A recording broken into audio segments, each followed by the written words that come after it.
अस्सलाम वालेकुम, मैं हूं साजिद हसन। आप मेरा यूट्यूब चैनल देख रहे हैं। अपडेट ये है कि शाहिद खान आफरीदी जो हैं वो अपने दामाद की कप्तानी को बचाने के लिए अब पहले तो बयानात की हद तक सामने आए थे, अब वो खुलकर सामने आ गए हैं। और जैसा कि हमने देखा कि 23 मार्च की परेड के अंदर शाहिद खान आफरीदी जो है वो मौजूद थे। इस्टेब्लिशमेंट के साथ शाहिद खान आफरीदी के बड़े अच्छे ताल्लुकात हैं, पूरी दुनिया ये वाली बात जानती है। इसलिए अब शाहिद खान आफरीदी जो है वो इस्टेब्लिशमेंट के ज़रिए जो है वो मोहसिन नकवी साहब, क्योंकि वो खुद भी उनके बारे में भी ये तासुर मौजूद है कि मोहसिन नकवी साहब जो है वो इस्टेब्लिशमेंट के बंदे हैं, और इसलिए जो है वो ताल्लुकात जो है वो इस तरह से अब मामला जो है वो करवाने की कोशिश की जाएगी कि उसके इस्टेब्लिशमेंट के ज़रिए जो है ये मैसेज और ये प्रेशर डलवाया जाए कि शाहिद खान आफरीदी इस तरह की चीज़ चाहते हैं कि इस्टेब्लिशमेंट प्रेशर डाले मोहसिन नकवी के ऊपर, और ये वाली बात की जाए कि अभी शाहिद शाह आफरीदी को जो है वो जो तब्दीली करने की बातें हो रही हैं। और शाहिद खान आफरीदी जैसा कि आप जानते हैं पहले भी क्रिकेटर रह चुके हैं, इनके सोर्सेज भी पीसीबी के अंदर मौजूद हैं। इनको पीसीबी वाले जो हैं अंदर से बता देते हैं कि क्या कुछ चल रहा है। तो शाहिद खान आफरीदी को जब ये वाली बात पता चली कि शाहिद शाह आफरीदी को हटाने के बारे में मामला ज़ेर गौर है, तो आपने याद होगा कि वो वाला बयान चला था कि शाहिद खान आफरीदी ने वाले बात की थी कि क्या वाला फैसला पहले जो कप्तान हटाया था वाला फ़ैसला गलत था, या फिर अब जो कप्तान हटाया जाएगा ये वाला फ़ैसला गलत होगा। और दूसरी बात उन्होंने ये वाली भी बात की थी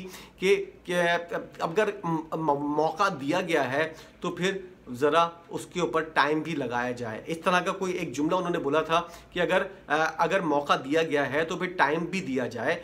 ये वाली बात थी कि एक सीरीज़ की बुनियाद के ऊपर शाहिद शाह आफरीदी को हटाना जो है वो गलत होगा। ये वाली चीज़ सामने आई। उसके बाद अब जो है वो सोर्सेज ये बता रहे हैं कि शाहिद खान आफरीदी मुकम्मल तौर पर जो है वो प्रेशर डालने की कोशिश कर रहे हैं। और जैसा कि मोहसिन नकवी साहब ने पहले ही बोल दिया है कि चाहे कोई भी हो मैं किसी का प्रेशर नहीं लूँगा, ये वाला फैसला जो है मेरिट के ऊपर होगा। और ये फैसला जो है वो शायद मोहसिन नकवी साहब कर चुके हैं या फिर करने वाले हैं।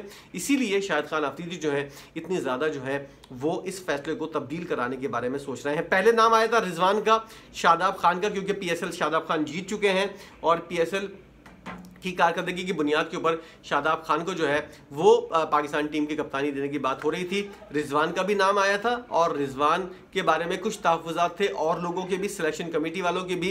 ये दोनों नाम आए और इनके बारे में गौर हुआ, लेकिन कुछ आगे बात नहीं बढ़ती हुई नजर आई। एकदम से बाबर आजम जो है वो सामने आ गए और उनका नाम जो है वो गर्दिश करने लगा। और ये वाली चीज़ जो है ये बात सामने आई कि पीसीबी के अंदर जो है कुछ ऐसे लोग भी हैं जो इस बात को पसंद नहीं करते थे, जिस तरह बाबर आजम को पिछली दफ़ा जो है वो उनकी कप्तानी से हटाया गया था। और अब जो है वो दोबारा बाबर आजम को जो है वो कप्तान बनाने की बातें हो रही हैं और उस चीज़ का मदावा करने की कोशिश की जा रही है कि बाबर आजम के साथ माजी के अंदर जो है वो ज़का अशरफ ने गलत किया था।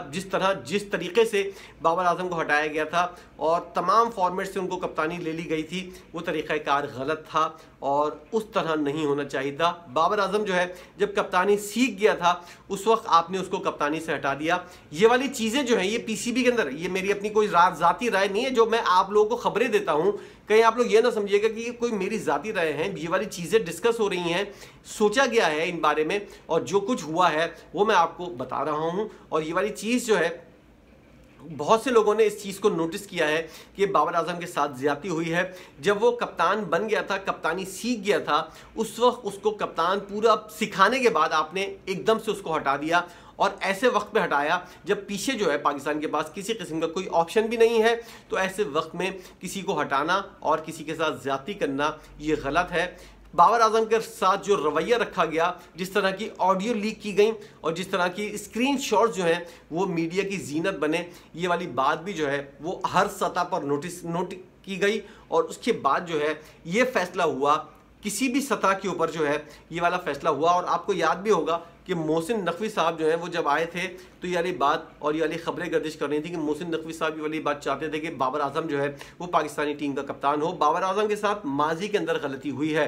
इस वक्त इस पोजीशन के ऊपर पीसीबी की हद तक जो है वो, जैसे कि मैंने पिछली वीडियो के अंदर भी आपको बताया था, पीसीबी के अंदर जो है वो किसी भी हद तक इस मामले के ऊपर गौर नहीं हो रहा कि कप्तान कौन होगा, क्योंकि फिटनेस कैंप खत्म होने के बाद ही ये वाला फैसला होगा। और इस वक्त कहीं भी पीसीबी के अंदर ये वाली बात ज़ेरे गौर नहीं है। और जो कुछ भी हो रहा है वो सिलेक्शन कमेटी के अंदर आपस की बातें हो रही हैं। अगर कोई सिलेक्शन कमेटी का मेंबर जो है वो मीडिया के ऊपर अगर आकर बता दे या मीडिया को ये वाली बात खबर लीक कर दे, वो और बात है कि वो लोग क्या सोच रहे हैं, किस बारे में फैसला कर रहे हैं। लेकिन बाबर आजम की कप्तानी के हवाले से और शाहिनशाह आफरीदी की कप्तानी को बचाने के हवाले से शाहिद खान आफरीदी जो है वो मुकम्मल तौर पर जो है वो उस वक्त सरगर्म है। हर तरह से प्रेशर डालने की कोशिश की जा रही है कि मोहसिन नकवी जो है किसी तरह शाहिनशाह आफरीदी को जो है वो कप्तान बरकरार रखें। लेकिन ऐसा शायद होता हुआ नजर ना आए, क्योंकि मोहसिन नकवी साहब जो हैं वो कोई फैसला कर चुके हैं और उस फैसले के अंदर शाहिनशाह आफरीदी कप्तान नहीं है। ये बहुत बड़ी ज्यादती होगी कि एक खिलाड़ी को, एक कप्तान को एक सीरीज की बुनियाद के ऊपर जो है वो आप एक सीरीज के बाद कप्तान को हटा दें। बहरहाल माजी के अंदर, पाकिस्तान के अंदर इससे बड़े बड़े ड्रामे, इससे बड़े बड़े नमूने हो चुके हैं। तो इस तरह के नमूने और इस तरह के ड्रामे होना कोई अजनबी की बात नहीं है, कोई हैरानी की बात नहीं है। पाकिस्तान के अंदर इससे बहुत बड़े बड़े ड्रामे जो हैं वो हो चुके हैं और होते रहेंगे। इसलिए एक कप्तानी की बुनियाद पर, हम एक मैच की बुनियाद पर भी हो सकता है कि आने वाले दिनों के अंदर किसी को कप्तानी से हाथ धोता हुआ देख सकें।